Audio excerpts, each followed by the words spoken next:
Hello, my friend. Let's talk about anger as an ally. Anger gets a very bad reputation, of course, because it's often expressed aggressively. It's like this messy, clumsy, projective, fear-based expression of anger, which, of course, is very destructive and negative and does all sorts of damage. So, yeah, we don't want that. We don't need that. But anger at its core is our will.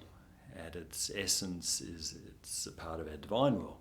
So if you think of anger as an expression of willpower that does things like setting boundaries or saying no to things that are just not okay, or will help us to find that juice we need to deal with injustices or, change situations that are just, not on. Without a will, we're a jellyfish. We don't have a spine. We don't have a skeletal system. So will is essential. And so in its purest, in a love-based expression, anger is a great thing. It's a healthy thing. It's an essential thing. I mean, even Jesus was angry at times in a sense of using that will and, clearing out the temple courts of the money changers and stuff, just doing it in that powerful, assertive way. So anger as an ally, because anger can be such a strong energy, it's such a strong charge, it can get very suppressed. It can be very scary and confronting. Particularly for women, girls are very socialised out of their anger generally. Boys are encouraged into anger and being aggressive even in sport and things like that. Somehow it's okay for males to be angry, often in unhealthy ways. But for women, often they've been socialised out of it. Like it's not okay, it's unfeminine or something to be angry. And so what I find is often in therapy, men will start in the anger and later on we get into different emotions. We'll get to fear, we'll get to shame, we'll get to vulnerabilities underneath that. For women, it tends to go the opposite. Often anger is the last layer we get to. So anger as an ally, what I mean by that is that if we're stuck in a kind of a fearful, defensive shutdown, if we're stuck in a pleasing, giving, rescuing, fixing, over-responsible position, through whatever childhood experience, if we're stuck in these strategies where to survive it wasn't okay to express anger, we weren't allowed to assert ourselves, we weren't allowed to say that, I'm not happy, that's not okay. If that's shut down, if we're kind of backed into a corner with that, our will can get really suppressed. We've learned perhaps that it doesn't help our survival imperative to express that anger, so we learn to defend against it. We push it down to stay safe, to give us a better chance of surviving.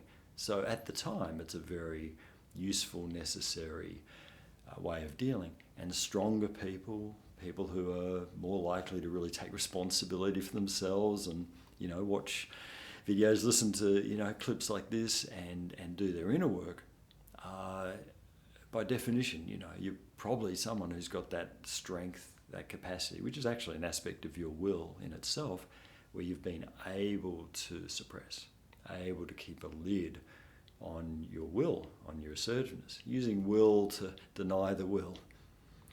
And so what that means is we can have a very compressed energy there. Anger is a very strong energy. Our will is a very strong energy. And when that's been suppressed, it can come up in these indirect ways. It can be very problematic. Pushed into the body, the chemistry of that push into the body can cause health issues, often gut issues, often inflammation, can be anger, back pain, things like this. Headaches can be anger, definitely abdominal issues. And so there can be a physical expression. Anger can also come out through indirect secondary emotions like anxiety, first two letters without the G, but anxiety, people don't realise how much anger is in anxiety. It's not just fear. Depression as a stuck secondary emotion can be as much anger as it is sadness or grief. So there are indirect ways that our anger can show up. Can come out all sorts of ways. And obviously too, we know times when the anger, we get triggered and then we do a dummy spit and we yell at someone, or we take it out on the kids and we're doing something really messy. I mean, road rage is that. Road rage is this projective rage coming out in a very destructive way. But if we get to it with understanding, it can be very exciting. In fact, if someone's stuck in that suppressed, just pleaser, just being nice to everyone, just, doing that, and we can be men and women, stuck in that kind of role of, I've got to be nice to them or make friends with them or give them what they want, in that kind of appeasing way as a trauma reaction, as a defensive reaction. And our will then is kind of driving a sort of an over-giving and over-responsibility. Well, we want the pendulum to swing to the other side. We want to get to the other side of that. And the other side of that is the will that says, no, not on. F you. I'm not going to do that. I'm setting a boundary. I'm not putting up with that behaviour. Or, hey, I'm sorry, I'm not responsible for your feelings because you're an adult. I'm not taking that on. These are healthy expressions of that assertive will. And so it can be a real ally. I want you to see anger in its pure form as really being the counterpoint to the fear-based over-giving, over-responsible pleasing. We need to get to this. We can't just heal it out from this side. We have to get to the other side to heal it out. It's Christmas tree lights.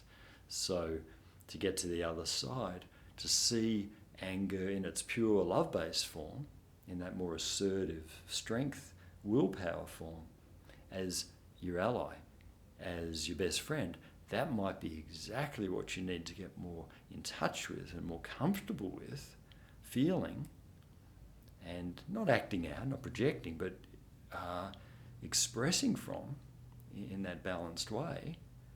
But even just to get to know it within yourself, even to get more comfortable with, what's this rage that's in me? Oh, okay. There's this, suppressed, buried, internalized will. It's your best friend. It's actually the aspect of your dynamic that's going to shift things. And we don't want to get stuck there either. Some people are stuck in just being angry people, and we don't want to get stuck there. We want to keep moving through. But if we're stuck in a pleasing position, getting to know, getting to feel comfortable with our assertive will is actually the way through. That's really such a breakthrough aspect to get to in terms of healing and therapy. So I invite you to understand, be curious in your exploration of your will, reframing it as this, it's a healthy aspect of me. So good luck with that. Here if you need some help, and see you next time.